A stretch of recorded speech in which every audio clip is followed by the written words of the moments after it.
அரசு பொதுத் தேர்வில் அதிக மதிப்பெண் பெற்ற 10, 11, 12வது வகுப்பு மாணவ மாணவிகளுக்கும் மற்றும் பள்ளி தலைமை ஆசிரியர்களுக்கும் டாக்டர் ஏபிஜே அப்துல் கலாம் நினைவு சாதனையாளர்கள் விருது வழங்கும் விழா நடைபெற்றது.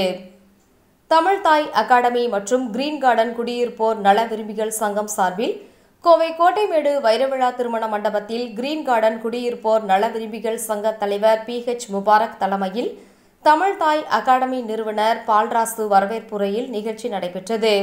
இந்த நிகழ்ச்சியில் அரசு பொதுத் தேர்வில் அதிக மதிப்பெண் பெற்ற மன்ஃபவுல் ஊலும் மெட்ரிக் பள்ளி, இஸ்லாமிய மெட்ரிக் மேல்நிலைப் பள்ளி, மன்ஃபவுல் ஊலும் மேல்நிலைப் பள்ளி, அல் அசார் மெட்ரிக் பள்ளி, அத்தார் ஜமாத் உயர்நிலைப் பள்ளி, ஹோலி ஃபேமிலி கான்வென்ட் பள்ளி போன்ற பள்ளிகளில் படித்த அதிக மதிப்பெண் பெற்ற மாணவ மாணவிகளுக்கு மற்றும் அந்த பள்ளியின் தலைமை ஆசிரியர்களுக்கும் டாக்டர் ஏபிஜே அப்துல் கலாம் நினைவு சாதனையாளர்கள் விருது வழங்கப்பட்டது.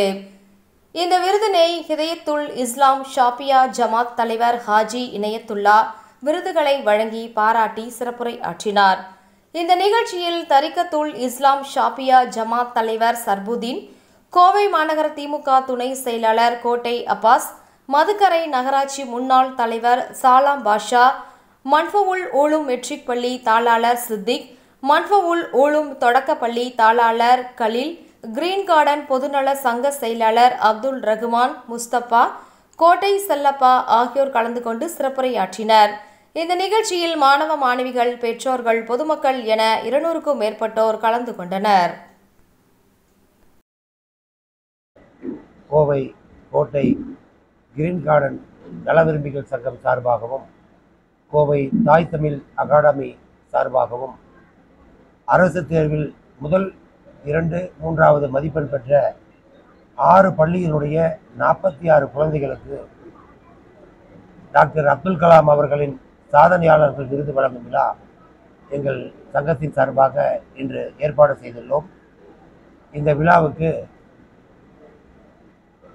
அரசனுடைய மத நல்லிணக்க விருது பெற்று எங்களை கௌரவிக்க இந்த விழாவுக்கு வந்திருக்கும் சிறப்பு அழைப்பாளர் அல்ஹாஜ் ஹாஜி இதாயத்துல்லா அவர்களும், கோவை மாவட்டத்தினுடைய திராவிட முன்னேற்றக் கழகத்தினுடைய மாநகர மாவட்ட துணை செயலாளர்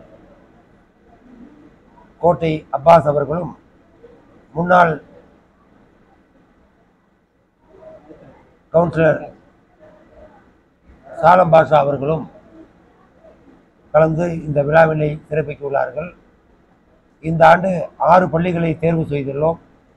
இறைவன் அருளால் அடுத்த ஆண்டு ஒரு 20 பள்ளிகளை தேர்வு செய்து இந்த விழாவை சிறப்பிக்க தீர்மானித்துள்ளோம். 43 குழந்தைகள், 6 பள்ளியில் 43 குழந்தைகள், ஃபஸ்ட்டு, செகண்டு, தேர்டு, 10ஆம் வகுப்பு, 11ஆம் வகுப்பு, 12ஆம் வகுப்பில் முதல் 2, 3 அப்படி 3 மாணவர்கள்.